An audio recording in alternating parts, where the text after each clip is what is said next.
Hello friends, my self CA याचना मुथा बुरट। बेटा हम कर रहे थे जीएसटी का रिवीजन। किससे? समरी बुक से। ये मेरी समरी बुक कहाँ पे अवेलेबल है बेटा?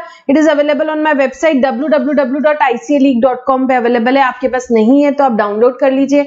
डाउनलोडिंग में अगर आपको बाई चांस किसी को इश्यू आता है, वैसे बिल्कुल नहीं आना चाहिए, तो आप इस नंबर पे कांटेक्ट कर सकते हो। ये ऑफिस का नंबर है, वो आपको दे देंगे समरी बुक। इनफैक्ट आपको जो भी फ्री रिसोर्सेज चाहिए सब कुछ वेबसाइट पे अवेलेबल है बेटा। मैंने यहाँ पे आपके अटेम्प्ट के हिसाब से अपडेटेड क्वेश्चन बैंक, देन आपकी दोनों समरी बुक, जीएसटी की, कस्टम्स की summary book, then list of sections, amendment booklet, सब कुछ वहां पे अवेलेबल है। ठीक है, तो आप वहां से डाउनलोड कर सकते हो। ठीक है, अब हम स्टार्ट करेंगे बेटा। इस लेक्चर में हमने डिस्कस करना है ई वे बिल।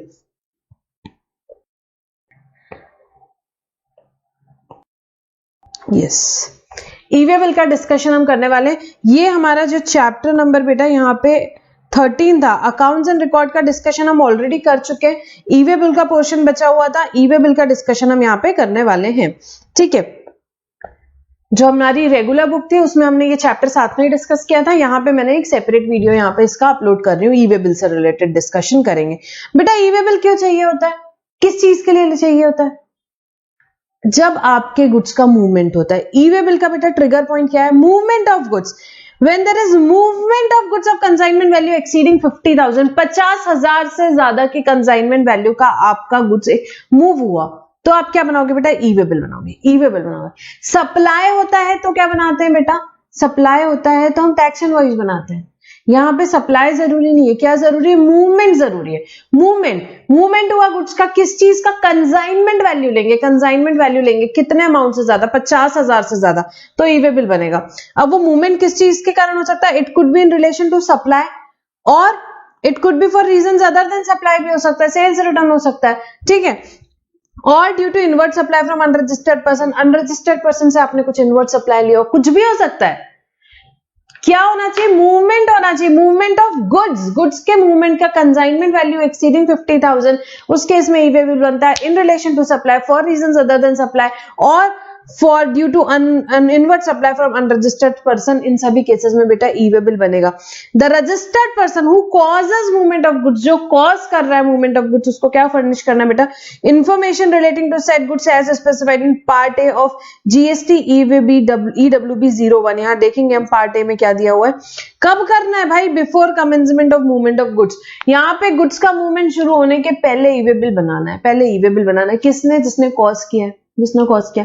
अब कुछ वजह स्पेशल सिचुएशन है जिसमें ई वे बिल की रिक्वायरमेंट रहेगी, इवन इफ आपका वैल्यू जो है 50,000 से कम है।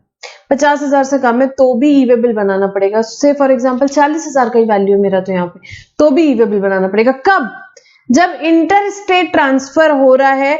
प्रिंसिपल ने जॉब वर्क को किया, जॉब वर्कर को किया, प्रिंसिपल ने जॉब वर्कर को किया, या हैंडीक्राफ्ट गुड्स का ट्रांसफर है by a person exempted from obtaining registration. Registration के चैप्टर में देखा था, हैंडीक्राफ्ट गुड्स का मूवमेंट आप कर रहे हो तो भी you were exempted from obtaining registration. But यहाँ पे क्या बोला भाई? ई वे बिल तो बनाना पड़ेगा।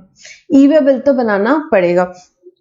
Voluntary generation of e way bill. अब नहीं है 50,000 का वैल्यू, 10,000 का वैल्यू, मुझे ई वे बिल बनाना है तो बनाओ, कोई बना ही नहीं है।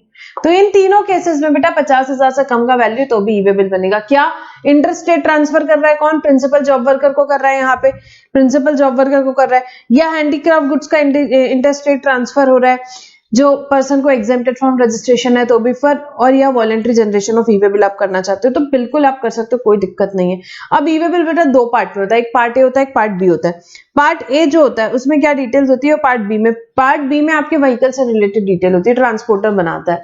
ठीक है, पार्ट ए में देखते हैं क्या डिटेल्स होती है। An e way bill form GST EWB contains two parts. Part A में भाई आपके जीएसटी आइन है, सप्लायर का, जो सप्लायर है उसका जीएसटी आइन, प्लेस ऑफ डिलीवरी, कहाँ डिलीवरी होने वाला है, गुड्स से रिलेटेड सारे डिटेल बेटा, रिसिपिएंट का जीएसटी आइन नंबर रहेगा, डॉक्यूमेंट का नंबर रहेगा, डॉक्यूमेंट का डेट रहेगा, वैल्यू क्या है, गुड्स का HSN कोड क्या है, और किस रीजन से क्यों ट्रांसपोर्ट किया जा रहा है, ये सारी डिटेल्स रहेगी। सिंपल है। सप्लायर और रिसिपिएंट का जीएसटी आइन नंबर है। जगह भाई सप्लायर रिसिपिएंट का डिटेल है, समझ लो आप, जगह का डिटेल है, गुड्स का डिटेल है, डॉक्यूमेंट का डिटेल है। जीएसटी आइन किसका? सप्लायर का, रिसिपिएंट का। डिलीवरी का प्लेस बता दिया, डॉक्यूमेंट का क्या नंबर है, डॉक्यूमेंट का क्या डेट है, फिर गुड्स से रिलेटेड क्या, गुड्स का वैल्यू क्या है, HSN क्या है, और क्यों ट्रांसपोर्ट कर रहे हैं। ये सारी डिटेल्स कहाँ रहती है? पार्ट ए में रहती है। पार्ट बी में क्या रहेगा? व्हीकल नंबर और ट्रांसपोर्ट का डॉक्यूमेंट नंबर, व्हीकल नंबर और ट्रांसपोर्ट का document number. Now, part A to be furnished by the person, by the registered person who is causing the movement of goods. Part A किसको furnish करना है? जो cause कर रहा है movement of goods, जो कॉज कर रहा है. हाउएवर पार्ट ए और कौन फर्निश कर सकता है? भाई ट्रांसपोर्टर भी फर्निश कर सकता है, कोई दिक्कत नहीं है. उसे ऑथराइजेशन रिसीव हुआ है रजिस्टर्ड पर्सन से, तो ट्रांसपोर्टर भी कर सकता है. एंड सेकेंडली, ई-कॉम ऑपरेटर और कुरियर एजेंसी, जब उसे ऑथराइजेशन मिला है किससे? कंसाइनर से, तब कौन कर सकती है? ई-कॉम ऑपरेटर से अगर गुड्स यहाँ पे जा रहा है या कुरियर एजेंसी से जा रहा है तो ठीक है. पार्ट बी कौन फर्निश करने पड़ेगा बेटा? Who is transporting the goods. उसी को तो पता है भाई कौन से व्हीकल से वो लेके जा रहा है, ट्रांसपोर्ट का डॉक्यूमेंट नंबर क्या है, ट्रांसपोर्ट व्हीकल का डिटेल्स है, तो कौन करेगा? ट्रांसपोर्टर करेगा. ट्रांसपोर्टर फिल करेगा पार्ट बी. सिंपल है बेटा, बहुत बहुत एक्सट्रीमली सिंपल प्रोविजन है ई-वे बिल का. कुछ ज्यादा टेक्निकल है ही नहीं कि इसमें डिटेल में जाए, बस हम लोगों ने पूरा पढ़ा हुआ है, क्वेश्चन बैंक सॉल्व किया हुआ है, हम खाली यहाँ पे रिवाइज कर रहे हैं. ठीक है. E-way bill is required to be generated by. E-way bill किसको जनरेट करना है बेटा? जब गुड्स ट्रांसपोर्ट कर रहे हैं कौन? एक रजिस्टर्ड पर्सन. रजिस्टर्ड बोले तो रजिस्टर्ड अंडर जीएसटी एक्ट बेटा. ठीक है. So transported by a registered person as a consignor और कंसाइनी. रजिस्टर्ड पर्सन कंसाइनर है चाहे कंसाइनी, कोई भी हो, सप्लायर हो सकता है या रिसिपेंट हो सकता है, कोई भी हो सकता है, कोई दिक्कत नहीं. तो जो भी रजिस्टर्ड पर्सन है, गवर्नमेंट उसी पे तो रिस्पॉन्सिबिलिटी डालेगी भाई, अनरजिस्टर्ड पे तो ना जाएगी. तो कंसाइनर कंसाइनी जो भी रजिस्टर्ड है उसने जनरेट करना है क्या? Registered person to generate e-way bill. E-way bill not generated by registered person and goods are handed over to transporter for transportation of the goods by the road. यहाँ पे consignee ने e-way bill generate ही नहीं किया, transporter को दे दिया. Transporter को दे दिया कि भाई तू जनरेट कर ले. तो उस केस में रजिस्टर्ड पर्सन को डिटेल्स देनी पड़ेगी ट्रांसपोर्टर को. In part B and e-way bill shall be generated by the transporter. Registered person क्या करेगा? ट्रांसपोर्टर की डिटेल्स दे देगा पार्ट बी में, और यहाँ पे ई-वे बिल कौन जनरेट करेगा बेटा? ई-वे बिल ट्रांसपोर्टर भी जनरेट कर सकता है, कोई दिक्कत नहीं है. गुड्स बट जब रेलवे से, एयर से या वेसल से जा रहे हैं तो बेटा उस केस में रजिस्टर्ड पर्सन को ही जनरेट करना है. रेलवेज नहीं करेगा, यही सब काम करना है क्या भाई?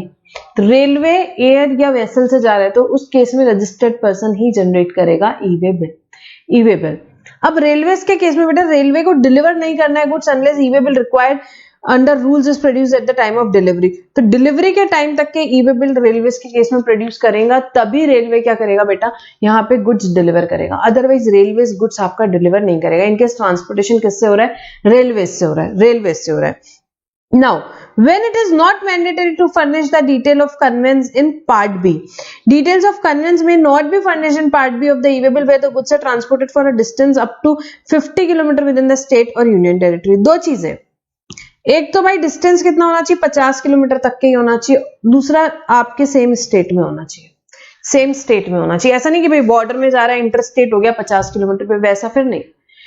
पार्ट बी की इंफॉर्मेशन कब नहीं देना है? मतलब कि व्हीकल का नंबर का, व्हीकल का डिटेल्स जो है वो कब नहीं देना है? ट्रांसपोर्ट डॉक्यूमेंट नंबर और व्हीकल का डिटेल्स कब नहीं देना है भाई? तब जब मेरा गुड्स 50 किलोमीटर की रेंज के अंदर ट्रांसपोर्ट हो रहा है. And secondly with in the state, inter state नहीं हो रहा है और 50 किलोमीटर के अंदर, तो व्हीकल का डिटेल्स नहीं भी दिया तो चलेगा. Then acceptance and rejection of e-way bill. अभी क्या हुआ? जो details of e-way bill generated shall be made available to supplier और रिसिपिएंट इफ रजिस्टर्ड. जिसने भी डिटेल्स डाला तो दूसरी पार्टी को क्या जाएगी? मैंने सप्लायर है फॉर एग्जांपल, मैंने ई-वे बिल यहाँ जनरेट किया तो क्या जाएगी? दूसरी पार्टी को उसकी डिटेल्स जाएगी. उसने क्या करना है? Such supplier or recipient shall communicate his exception or rejection of the consignment covered by the e-way bill. वो एक्सेप्ट करेगा या रिजेक्ट करेगा कि हाँ भाई फॉर एग्जांपल मैंने आपको गुड्स भेजे, तो मैंने ई-वे बिल यहाँ जनरेट कर दिया, आपके पास डिटेल आई तो आप बोले कि भाई ठीक है ये गुड्स आपको आ रहे हैं याचना से, तो आपने एक्सेप्ट कर लिया. मतलब कि आप रिस्पॉन्सिबिलिटी ले रहे हो कि हाँ भाई ये गुड्स मेरे ही है, मैंने याचना को बोला था यहाँ पे याचना मुझे भेज दी. तो जो दोनों में से एक पार्टी है, एक बनाएगी, दूसरी एक्सेप्ट या यहाँ पे रिजेक्ट करेगा. In case person to whom information in part A is made available does not communicate his exception or rejection within the specified time, it shall be deemed that it has accepted the details. The specified time limit for this purpose is 72 hours of details being made available to him on the common portal or delivery of goods whichever is earlier. अब बेटा यहाँ पे क्या हुआ? आपने क्या किया? आपने एक्सेप्ट या रिजेक्ट ही नहीं किया, तो फिर क्या करेंगे भाई? डीम्ड एक्सेप्टेंस ही माना जाएगा. डीम्ड एक्सेप्टेंस माना जाएगा कितना टाइम में? टाइम दिया गया है आपको 72 आवर्स. यहाँ पे जब भी आपको कॉमन पोर्टल में वो वहां पे इंफॉर्मेशन आ गई उसके 72 आवर्स में, या जब भी आपको गुड्स डिलीवर हो रहे हैं, विच एवर इज अर्लियर, आपको क्या टाइम दिया गया है. अगर आपने उस टाइम तक के कुछ नहीं किया तो इट विल बी डीम्ड कि वो आपने एक्सेप्ट कर लिया है. इट विल बी डीम कि आपने एक्सेप्ट कर दिया, ठीक है। तो ये acceptance rejection. Next, validity period of e way bill, consolidated E way bill. Validity period की बात करेंगे बेटा, अप टू 200 किलोमीटर, 200 किलोमीटर तक के क्या वैलिडिटी है? 1 डे है बेटा, 1 day. In case other than over dimensional cargo or multimodal shipment in which at least one leg involves transportation by ship। तो up to 200 किलोमीटर तक के क्या है? 1 डे है, 1 डे है, ठीक है। फॉर एवरी 200 किलोमीटर और part thereof 1 additional day, 200 kilometre और part thereof 1 additional day हो जाएगा। Other than over dimensional cargo और multimodal shipment in which at least 1 leg involves transportation by ship. इनकी बात नहीं कर रहे, ओवर डायमेंशनल कार्गो की बात नहीं कर रहे, वो बड़े बड़े ट्रक होते हैं ना हाईवे में, उनकी बात नहीं हो रही।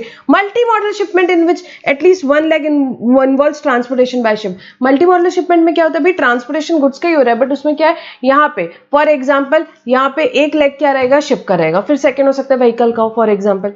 तो जिसमें एक एटलीस्ट क्या है आपका मोड ऑफ ट्रांसपोर्टेशन यहाँ पे शिप है, तो उस केस में उसको क्या बोलते हैं? Multi modal shipment in which at least 1 leg involves transportation by ship या over dimensional cargo। उनके अलावा बाकी सबकी बात हो रही है। So first 200 kilometers 1 day, for every 200 kilometre और पार्ट देयर ऑफ कितना हो जाएगा बेटा? 1 डे।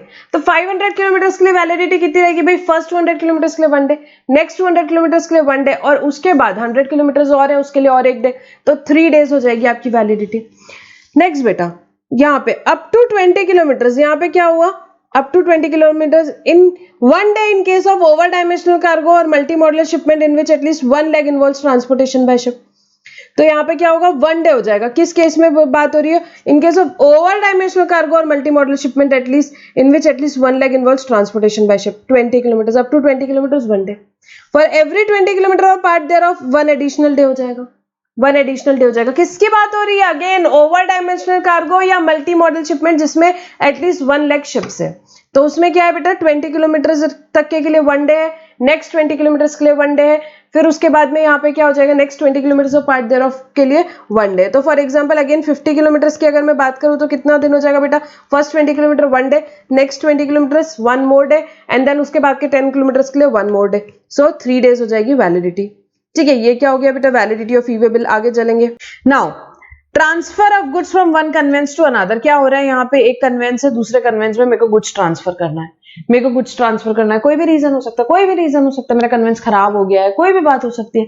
अभी क्या, तो गवर्नमेंट ने क्या बोला? Goods are transferred from one conveyance to another by या तो कंसाइनर कर रहा है या recipient who has provided information in party और the transporter shall before transfer and further movement of goods update the details of conveyance and part B। अब government की expectation देखो, यहाँ पे ट्रांसपोर्टर्स इंडिया में कैसे रहते हैं। गवर्नमेंट का क्या बोलना है कि भाई गुड्स क्या हो रहे हैं? एक कन्वेंस से यहाँ पे एक ट्रक से दूसरे ट्रक में आप ट्रांसफर कर रहे हो, तो ट्रांसफर के पहले before such transfer and further movement update details of convention part B. आपने क्या करना है भाई? आपको पोर्टल में जाना है और आपको क्या करना है? वहां पे जा करके आपको पार्ट बी में क्या करना है? कन्वेंस की डिटेल अपडेट करनी है। व्हीकल का डिटेल चेंज हो गया, गुड्स तो वही है पर व्हीकल नंबर चेंज हो गया यहाँ पे आपका, तो आपको क्या करना है? जाके पार्ट बी में व्हीकल की डिटेल्स आनी है। गवर्नमेंट अब भाई यहाँ पे उसका ट्रक खराब हो गया, ट्रांसपोर्टर का सरदार जी लेकर के जा रहे हैं, आगे लेकर के जा रहे हैं, तो गवर्नमेंट ने बोला नहीं, अभी आप दूसरे ट्रक में डालो, उसके पहले मूवमेंट स्टार्ट करो, उसके पहले क्या करो भाई? Log in to the portal and वहां पे आप अपडेट करो क्या? व्हीकल की डिटेल्स, ठीक है। एक्सपेक्टेशन देखो। नेक्स्ट, अभी बहुत सारी एक्सपेक्टेशंस और आगे देखेंगे हम। The documents and devices to be carried by person in charge of conveyance। जो कन्वेंस का पर्सन इंचार्ज है उसने क्या क्या डॉक्यूमेंट्स लेके जाने हैं भाई? गुड्स लेके जा रहा है, उसके साथ में या तो उसका invoice, bill of supply, delivery challan, as the case में भी जो भी एप्लीकेबल है वो लेके जाएगा, and copy of e way bill in physical form और e way bill number in electronic form or mapped to RFID embedded onto the conveyance except in case of movement of goods by rail or by air or by vessel। ठीक है। अब ये देखो और expectation है, ई way bill पूरा system में e way bill का बड़ा डिले आया और आके भी पूरी तरह से जिस हिसाब से उन्होंने सोचा था पूरा इंप्लीमेंट नहीं हो पाया। क्यों? क्योंकि देखो यहाँ पे ये तो ठीक है, एक तो आपको क्या लिखनी है? इनवॉइस रखोगे। फर्स्ट पॉइंट में क्या है? Invoice, bill of supply, delivery challan, ये तो रख लिया, कोई दिक्कत नहीं है। या तो जो ई वे बिल निकाला उसका फिजिकल फॉर्म रख लो, या तो ई वे बिल नंबर रख सकते हो आप इलेक्ट्रॉनिक फॉर्म में, वो भी गवर्नमेंट ने बोला चलेगा, कोई दिक्कत नहीं है। या mapped to RFID embedded onto the conveyance, मतलब कि जो ट्रक है आपका कन्वेंस है उसमें एक डिवाइस लगवाएंगे RFID, जो क्या करेगा? जो ये आपका जब चेक पोस्ट से आपका ट्रक जा रहा है तो वो वहां से रीड कर लेगा वो आपके ईवे बिल से लिंक्ड रहेगा और पता चल जाएगा कि आपके कन्वेंस के अंदर क्या गुड्स है, आपके कन्वेंस के अंदर क्या गुड्स है। ठीक है, तो ये भी सिस्टम गवर्नमेंट ने चाहा था, बट ये पूरी तरह से आ नहीं पाया है, अभी तक आ नहीं पाया। तो क्या रहेगा, आपका जो कन्वेंस रहेगा उसमें RFID डिवाइस एम्बेडेड रहेगी, जो कि चेक पोस्ट से ऊपर से गवर्नमेंट देख लेगी, यहाँ पे जो भी ऑफिसर है वो देख लेगा कि भाई इस ट्रक के अंदर क्या माल है। तो RFID अगर आपका मैप रहा तो ठीक है, accept in case of movement of rail और एयर और वेसल, ऑब्वियसली उसमें RFID नहीं रह सकती, बट अगर आपका यहाँ पे व्हीकल जा रहा है तो उसमें RFID का प्रोविजन इन्होंने दिया हुआ है। ठीक है, ये इन लोग लेके आने वाले थे, बट इनिशियली बाकी कंट्रीज में बाहर है, बट यहाँ पे इंडिया में पूरी तरह से ये चीज आ नहीं पाई। In case of imported goods also carry bill of entry, imported goods के केस में क्या बिल ऑफ एंट्री भी साथ में होना चाहिए। ठीक है, गुड्स इंपोर्ट किया है यहाँ पे और ट्रांसपोर्ट हो रहा है तो क्या बिल ऑफ एंट्री होना चाहिए। नेक्स्ट बेटा IRN in lieu of tax invoice, tax invoice की जगह आप क्या दिखा सकते हो भाई, IRN नंबर ले जा सकते हो, उस केस में टैक्स इनवॉइस ले जाने की जरूरत नहीं, टैक्स इनवॉइस ले जाने की जरूरत नहीं। कहां से मिलता है IRN बेटा, IRN is a number which are registered taxpayer में generate from e-way bill portal by uploading invoice in GST INV 01, GST INV 01 में मैं इनवॉइस अपलोड करूंगी। ठीक है, e-way bill पोर्टल पे, और वहां से मुझे क्या मिल जाएगा बेटा, IRN नंबर मिल जाएगा, जिसकी वैलिडिटी कितनी रहेगी, 30 डेज रहेगी, और मैं उसको फिजिकल इनवॉइस की जगह यूज कर सकता हूं। इसके सारे लॉजिक्स हमने पढ़े थे भाई, क्यों आए ये सब कंसेप्ट, बड़े इंटरेस्टिंग कंसेप्ट है, बट अभी रिविजन है इसलिए मैं बहुत डिटेल में नहीं जाऊंगी।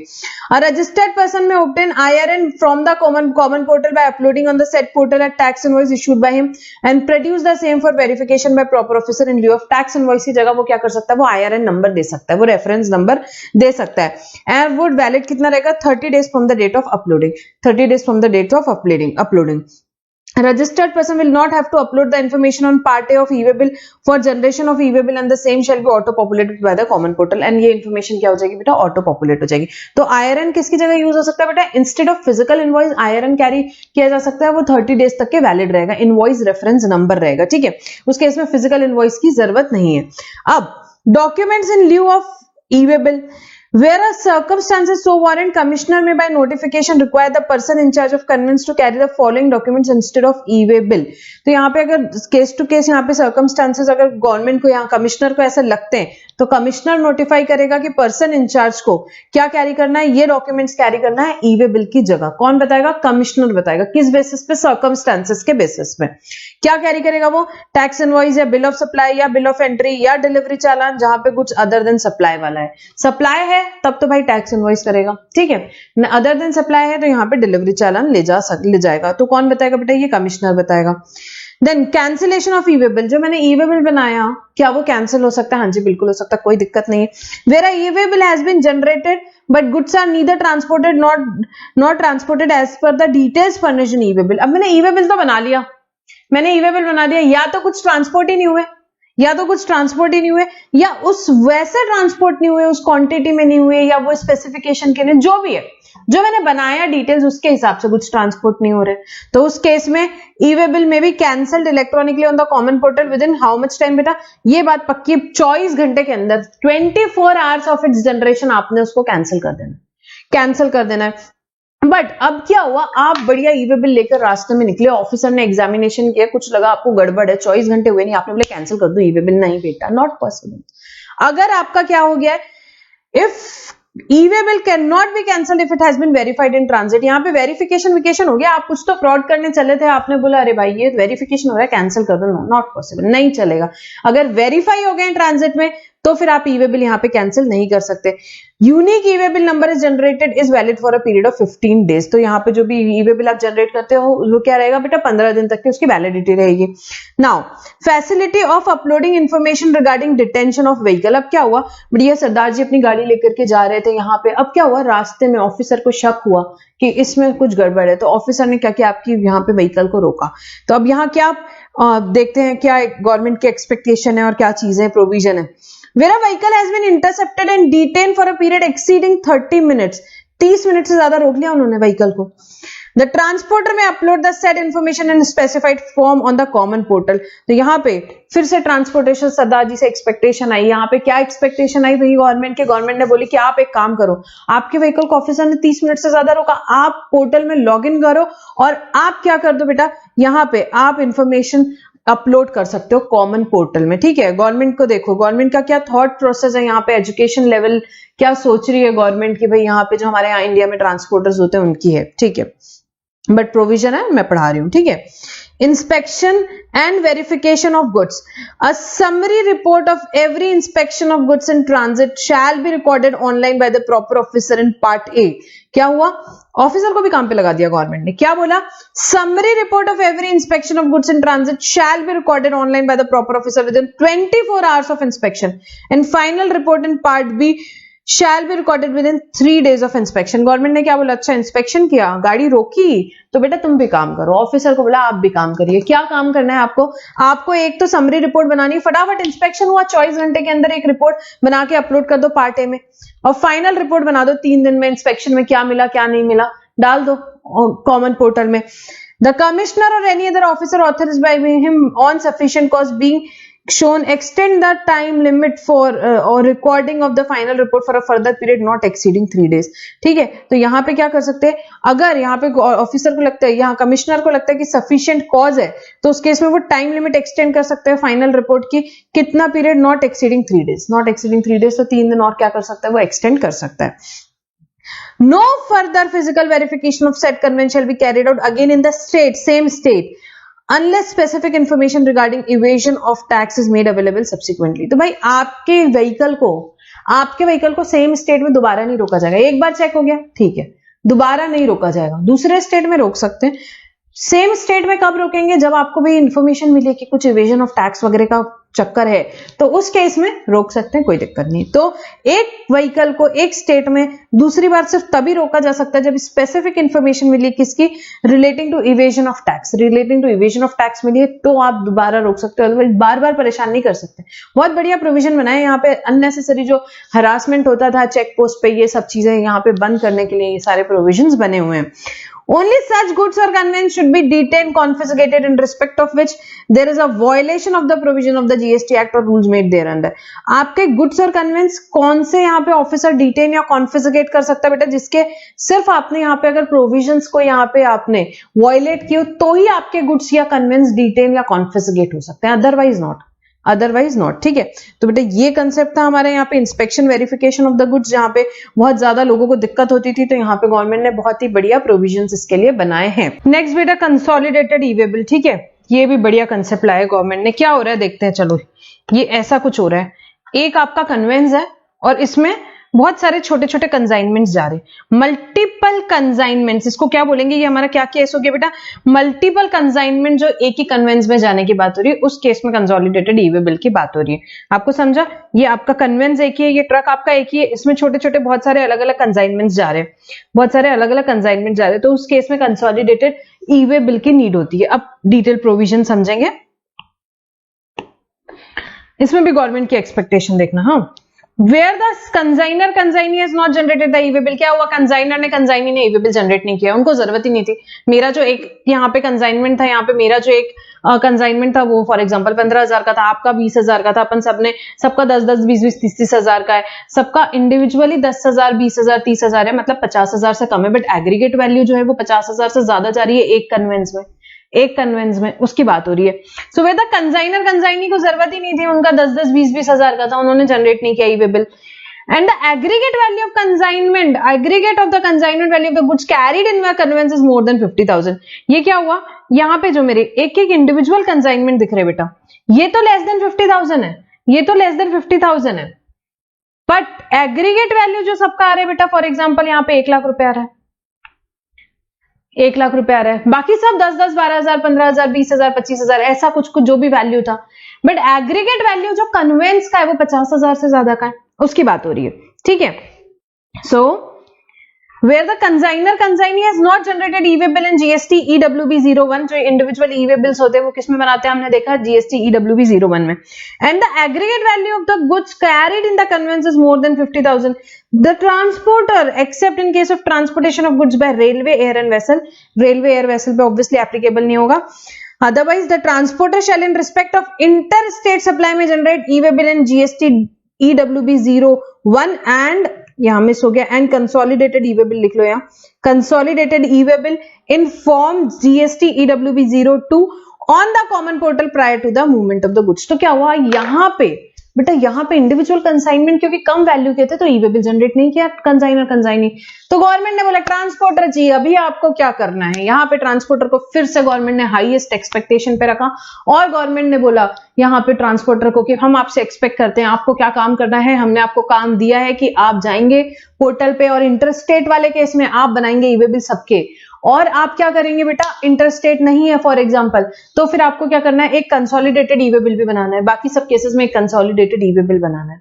ठीक है, लास्ट पैरा देखेंगे पहले, कब बनाना है, prior to the movement of goods, goods का मूवमेंट शुरू होने के पहले, where multiple consignment are intended to be transport in one conveyance, multiple consignment in one conveyance, the transporter may indicate the serial number of e-way bill generated in respect of each such consignment electronically on the common portal and consolidated e-way bill may be generated by him on the said common portal prior to the movement of goods। तो क्या करेगा वो, भाई यहाँ पे 25 consignment है तो सबके जो इंडिविजुअल ई-वे बिल नंबर है वो डालेगा और उससे वो क्या निकालेगा, एक कंसोलिडेटेड ई-वे बिल निकालेगा। अब भाई एक कन्वेंस जा रहा है उसमें वो 100 कंसाइनमेंट्स लेकर के जा रहे हैं फॉर एग्जांपल, तो वो 100 ई-वे बिल थोड़ी ना कैरी करेगा, तो गवर्नमेंट ने बोला ठीक है कोई दिक्कत नहीं, आप सारे ई-वे बिल नंबर डालो और एक कंसोलिडेटेड ई-वे बिल निकालो, consolidated e way bill GST EWB 02 पे डाल के आप बना लो और आप वो कैरी करो, हमें कोई दिक्कत नहीं है, कोई दिक्कत नहीं है, ऑफिसर मिलेगा रास्ते में तो उसे कंसोलिडेटेड ई-वे बिल दिखा देना।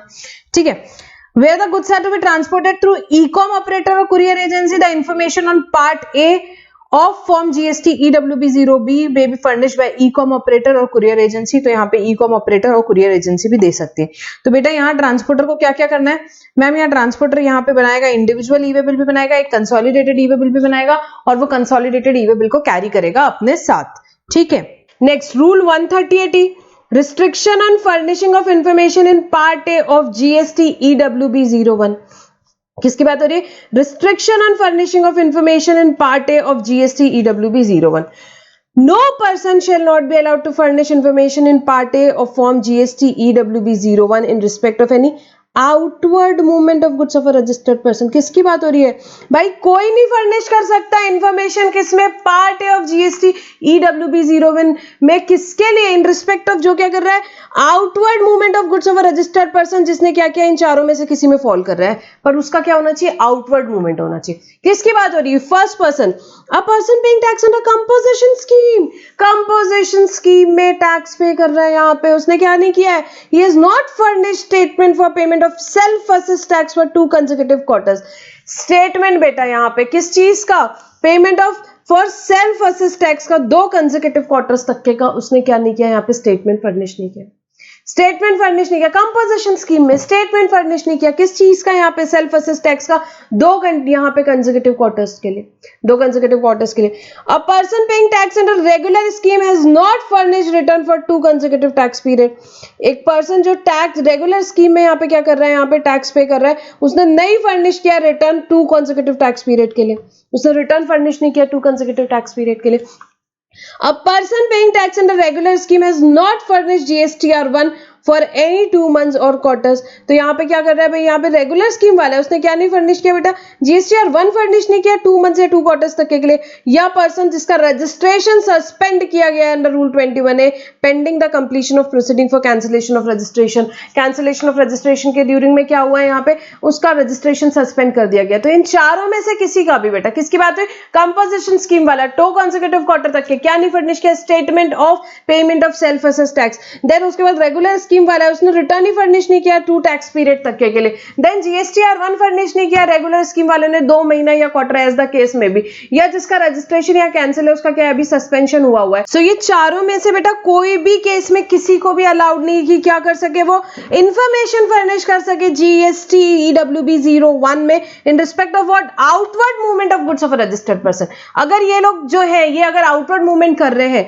तो इनके रिस्पेक्ट पे कोई भी क्या नहीं कर सकता, फर्निश नहीं कर सकता इंफॉर्मेशन।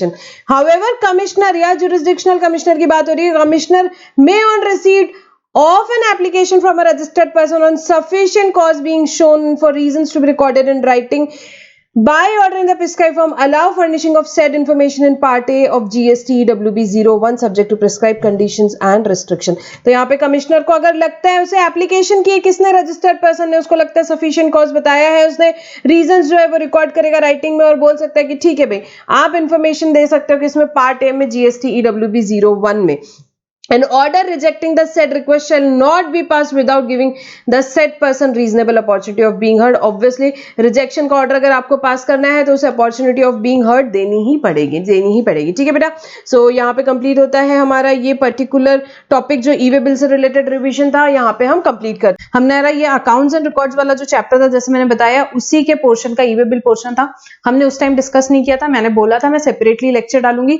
तो यहाँ पे ये हमने पूरा ई-वे बिल का जो important points है सारा कुछ यहाँ पे डिस्कस किया. सो बेटा आई होप आपको ये सब वीडियोस हेल्प हो रहे होंगे. यहाँ पे आपको एग्जाम की प्रिपरेशन बेटा बहुत जम के करो. बिल्कुल एग्जामिनेशन लेके आना है आपको इस सब्जेक्ट में. क्यों नहीं आएगा? बहुत कॉन्फिडेंट को, बहुत मोटिवेटेड रहो. बिल्कुल आएगा. सारे स्टूडेंट्स को आता है, पहले भी सारे स्टूडेंट्स को आया. आपको क्यों नहीं आएगा? आपको भी बिल्कुल आएगा. आपको भी बिल्कुल एग्जामिनेशन आएगा. आपको बस बहुत अच्छी प्रिपरेशन आपने की है. हमने पूरा 90 आवर्स पढ़ा था, हमने क्वेश्चन बैंक पढ़ा, हमने यहाँ पूरा रिवीजन किया. अब बेटा इंपॉर्टेंट है पेपर में कॉन्फिडेंस एंड प्रेजेंटेशन. कंटेंट बढ़िया लिखो, प्रेजेंटेशन बढ़िया रखो. 3 घंटे पैनिक मत हो, पूरे 16 दिन मोटिवेटेड रहो. मस्त पेपर लिख कर आओ, बढ़िया पेपर लिख के आओ. एग्जामिनर का मन कर जाए भाई इसे तो एग्जामिनेशन देना है, ऐसा पेपर लिख के आओ. बढ़िया मस्त होके पूरे एग्जाम में पेपर्स लिखो, बिल्कुल बिना यहाँ पे कॉन्फिडेंस लूज किए. एग्जाम के बाद देखेंगे ना, जो होगा देखी जाएगी, क्या फर्क पड़ता है, बाद में देखेंगे. बट अभी कॉन्फिडेंस रखो. बाद में 2-3 महीना कोई फर्क नहीं पड़ता, इतना कुछ इंपॉर्टेंट नहीं. एग्जाम के बाद हम लोग कुछ ज्यादा काम नहीं करते हैं. उसके बाद आपको जो सोचना है सोचो, जो करना है करो, बट एग्जाम के टाइम तक बहुत ज्यादा मोटिवेटेड हो. ठीक है बेटा, मेरी पूरी बेस्ट विशेस है आपके साथ. आपको बिल्कुल अच्छे से पढ़ाई करना है, अच्छे से मार्क्स लेकर के आना है. और बेटा ये वीडियोस अगर हेल्प कर रहे हैं आपको तो कमेंट्स में लिखो, सब्सक्राइब करो चैनल, लाइक करो वीडियोस, इससे हमें भी मोटिवेशन मिलता है. ठीक है, तो हम यहाँ पे हमारा डिस्कशन यहीं स्टॉप करते हैं बेटा. Thank you for now.